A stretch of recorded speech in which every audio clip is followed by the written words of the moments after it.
आज की क्लास में हम सीखेंगे कि पॉसेसिव प्रोनाउन और पॉसेसिव एडजेक्टिव दोनों में डिफरेंस क्या होता है। क्योंकि हमें ग्रामर को सीखने के लिए जब तक हम डिफरेंस को नहीं ठीक से सीखेंगे तब तक हम उन्हें अच्छे से अप्लाई नहीं कर पाएंगे। तो आइए हम आखिर इन्हें समझते हैं।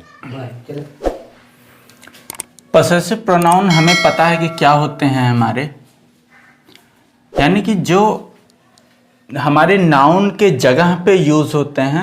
हम ऐसे वर्ड को ही हम प्रोनाउन में कहते हैं। और ये होते कौन कौन से हैं? Mine, ours, yours, his, hers, theirs. ये जो प्रोनाउंस होते हैं इन्हें हम बोलते हैं पॉसेसिव प्रोनाउन। क्यों? क्योंकि इनमें हमारे दो चीज़ों का कॉम्बिनेशन होता है। एक तो ये दिखाते हैं पोजीशन को, दूसरा ये दिखाते हैं अपने साथ में नाउन को। इसलिए हम इन्हें बोलते हैं पॉसेसिव प्रोनाउन। हम इन्हें एक सेंटेंस से समझने की कोशिश करते हैं। आई have a big car.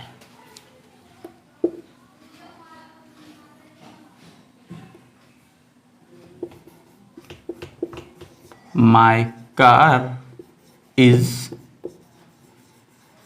taller than your car. I have a big car.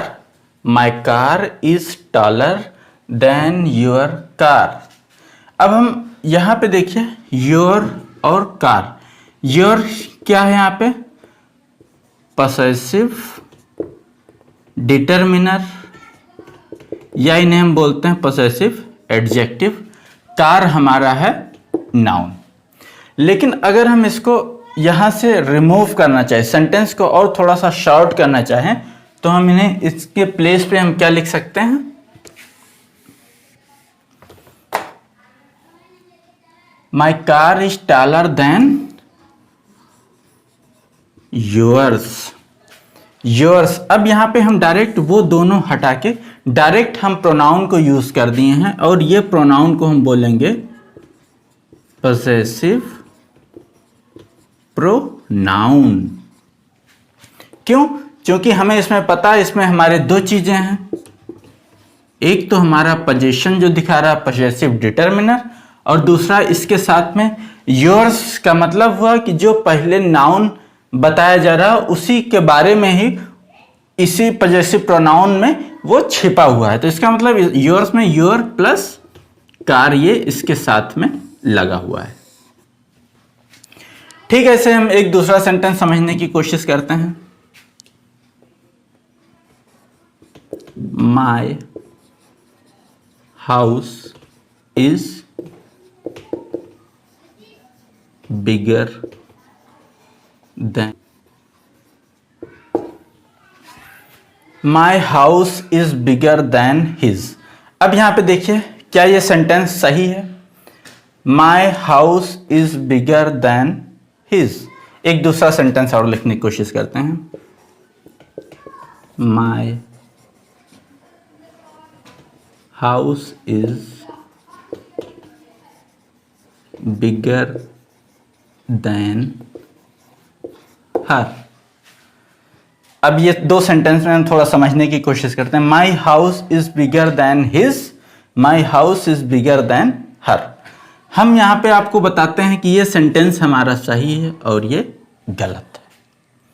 अब आखिर ये कैसे हो गया? अब हम इन्हें थोड़ा सा समझने की कोशिश करते हैं कि आखिर ये हमारा कैसे हो गया। कैसे हमारा दोनों सेम सेंटेंस है, सारा सब कुछ हिज हमें पता है, हर भी हमें पता है, तो हम कैसे हम ये कह रहे हैं कि हमारा ऊपर का सेंटेंस सही है और नीचे का सेंटेंस हमारा गलत है। तो आइए हम इन्हें सेंटेंस को इससे समझने की कोशिश करते हैं। My house is bigger than hers. अब हमारा ये सेंटेंस सही हो गया। अब हम देखते हैं कि यहाँ ऊपर का हमारा सेंटेंस तो his my house is bigger than his, ये हमारा सेंटेंस सही है। तो नेक्स्ट हमारा sentence my house is bigger than her, ये रॉन्ग क्यों हो गया सेंटेंस आखिर। अब हम इन्हें थोड़ा सा समझने की कोशिश करते हैं, हम इनका पार्ट्स ऑफ स्पीच देखते हैं कि ये क्या है आखिर। हम यहाँ पे जब इसको देखते हैं तो हमें पता है हमारा जो हिज होता है, हिज पोसेसिव प्रोनाउन भी होता है और पोसेसिव डिटरमिनर यानी कि एडजेक्टिव भी होता है। हर सिर्फ हमारा पोसेसिव डिटरमिनर होता है और पोसेसिव डिटरमिनर्स के बाद ये हर्स, ये पोसेसिव प्रोनाउन होता है।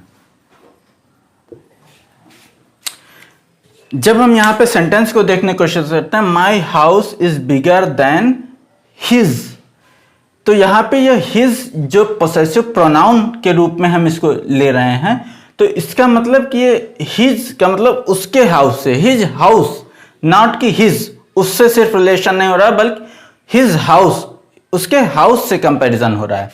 तो इसलिए हम यहाँ पे देखते हैं, तो अगर हम यहाँ पे पोसेसिव प्रोनाउन इसको इस बेस पे यूज कर रहे हैं तो हमारा ये सेंटेंस सही होता है। लेकिन जब हम सेकंड केस में हम देखते हैं हर सिर्फ पोसेसिव डिटरमिनर होता है, ना कि पोसेसिव प्रोनाउन, और पोसेसिव प्रोनाउन इसको बनाने के लिए हर में एस लगाना पड़ेगा, तभी वो पोसेसिव प्रोनाउन बन पाएगा। और हमें इस सेंटेंस में यहाँ पे पोसेसिव प्रोनाउन की जरूरत है, ना कि पोसेसिव डिटरमिनर की जरूरत है। इसलिए हमारा ये सेंटेंस हर पे रॉन्ग हो जाता है और हर्स पे सेंटेंस करेक्ट हो जाता है। पोसेसिव डिटरमिनर्स हमारे ये कौन कौन से होते हैं? My, our, your, his, her, it's,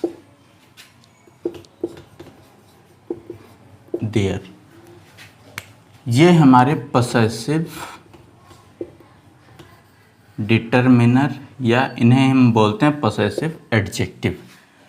अब हम इन दोनों में अगर देखें, माइन, आवर, योर, हिज हमारा यहाँ पे भी है और हिज हमारा यहाँ पे भी है।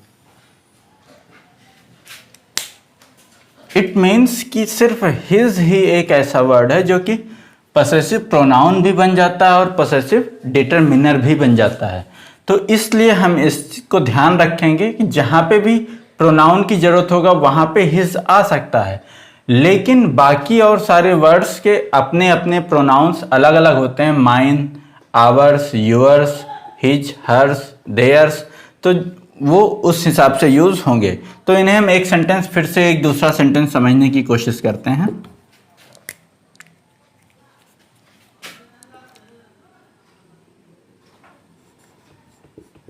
My room is bigger than his. My room is bigger than his और her। अब हम इन्हें दोनों समझने की कोशिश करते हैं। My room, हमारा my क्या है? माई हमारा पोसेसिव डिटरमिनर है,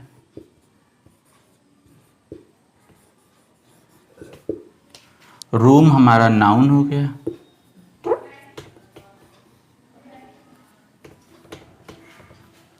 इज बिगर देन हिज। अब हमें यहाँ पे हम देखते हैं कि यहाँ आखिर हमें जरूरत किसकी है। माई room is bigger than his, मतलब हिज रूम से हम उसका कंपैरिजन कर रहे हैं ना, माई रूम का कंपैरिजन हिज रूम से कर रहे हैं। तो अगर हम यहाँ पे देखें कि हिज आना चाहिए या हर आना चाहिए, तो आप इसमें क्या बता सकते हैं कि हिज आना चाहिए या हर आना चाहिए? अब देखिए, क्योंकि हमें यहाँ पे जरूरत किसकी है? प्रोनाउन की जरूरत है। तो हम देखते हैं क्या हमारा हर प्रोनाउन है? हर देखिए, हर प्रोनाउन है? नहीं। तो हमारा हर प्रोनाउन नहीं है, हिज हाँ प्रोनाउन भी है और हमारा पोसेसिव डिटर्मिनर भी है, तो इसका मतलब हमारा यहाँ पे हिज सही होगा। My room is bigger than his, लेकिन my room is bigger than her नहीं हो सकता। अगर हमें उस सेंटेंस को सही करना होता तो हम उसको लिखते my room is bigger than hers. देखिए हर्स, क्योंकि अगर प्रोनाउन चाहिए तो हर्स उसका प्रोनाउन करेक्ट होगा, हर तो ये पोसेसिव एडजेक्टिव होगा। तो आज की क्लास में हमने बस यहाँ पे इन दोनों को डिफ्रेंशिएट करने की कोशिश किया है। कैसा लगा आज का क्लास आपको? क्या आपको कुछ समझ में आया? क्या आप पोसेसिव प्रोनाउन और पोसेसिव डिटर्मिनर में अब कभी क्या गलती करेंगे? नहीं ना? मैं आशा करता हूँ कि अब आपको ठीक से समझ में आ गया है।